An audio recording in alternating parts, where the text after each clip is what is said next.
Ja, sedaj pa resnično v Čile. Upajmo, da tudi telefonske linije normalno delujejo. Kot rečeno, se naš kolega Marjan Šrimf potepa po tej južnoameriški državi in seveda išče Slovence, ki so tam našli svoj novi dom. Mario, buenos dias. Ja, dobro jutro, Matej, in lep pozdrav vsem gledalcem oddaje. Dobro jutro. Kot rečeno, sta snemalcem Robijem v Santiagu de Chile. Tam so temperature menda precej višje kot pri nas, kjer je bilo danes zjutraj -10 stopinj Celzija. Točno tako, včeraj so termometri po mestu, kjer so snemala, kazali 34 stopinj Celzija v senci in tako je že ves čas tukaj, se je konec konca tudi poletje. Kot rečeno, potujete po Čilu, 5 dni sta potovala po puščavi Atacama, pri tem sta se menda počutila kot na Luni. Ja, res je. Najprej sva bila v San Pedro de Atacama, to je mestece, ki je istočnica za razne ekskurzije in pohode po puščavi.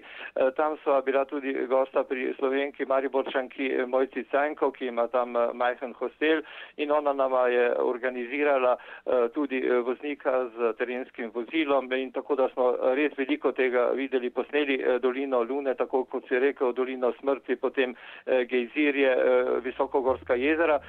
Zanimiv pa je bil najin voznik, saj se je ravno kar končal reli Dakar, ki zdaj poteka v 3 državah, tudi v Čilu, in vozili so po Atacami, ker je imel takšno vozilo, ki je bilo podobno onim, ki so tekmovala, seveda dosti slabše, je poskušal svoje veščine in naj je skoraj prevrnil v enem izmed območij kanjonov in peska. Zanimivo je tudi to, da ko sva prišla nazaj v Santiago, sva zvedela in videla po televiziji ter v časnikih, da so bile tam velike poplave, 10 dni je bilo nemogoče sploh potovati, praktično za 200 milijonov čilskih pesov je bilo škode, torej sva imela res veliko srečo. Kamorkoli že greva v zadnja leta, vedno se kaj takšnega zgodi. No, potva je iz Čila vodila tudi na velikonočne otoke. Te dobro poznamo predvsem po teh velikih monumentalnih glavah, za katere čisto točno ne vedo, kako so se pravzaprav tam znašle. Kaj sta počela na velikonočnih otokih?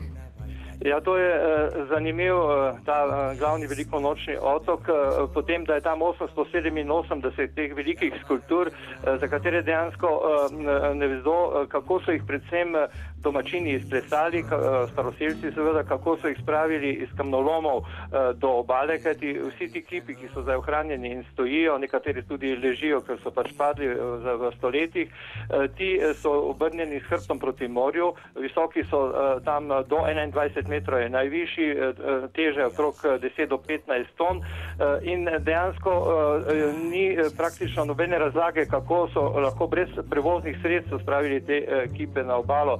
Vendar v bistvu so nekatere raziskave takšne, da so posekali drevje, valili te kipe na deblih, nekateri pravijo tudi na določenih okroglih kamnih in tako dalje. Skratka, so pa dejansko zanimivi in veličastni. Veliko je tudi tu zgodb o tem, kaj vse se je dogajalo v tistih časih. Posekali so skoraj vsa drevesa, ni bilo hrane dovolj, da bi namreč izdelovali čolne, lovili ribe in tako naprej, zavladala je lakota, ljudožerstvo, skratka, bilo je veliko tega. Vse to sva zvedela po pripovedovanjih in po nekaterih zgodbah, ki smo jih slišali. Legend je res veliko. Tako, sedaj sta v Santiago de Chile, potva ju od tu naprej vodi še v Argentino, o kateri smo danes veliko govorili, verjetno tudi naporna pot čez Ande. Ja, dejansko zjutraj greva z Robertom Kranfoglom z avtobusom preko Andov. To je zanimiva pot iz Santiaga prek Andov na 5000 metrov višine. Tam je 6 ur traja ta vožnja in v bistvu prideva do Mendoze. Tam sva dogovorjena z našimi rojaki, Slovenci, ki živijo, veliko je naših rojakov v Mendozi. Tam bova posnela več pogovorov za našo oddajo Slovenci po svetu. Potem pa letiva naprej še v Sao Paulo kasneje. O tem pa že v naslednjem javljanju. Tako, Marjan, najlepša hvala za danes, prijetno in pa predvsem varno pot.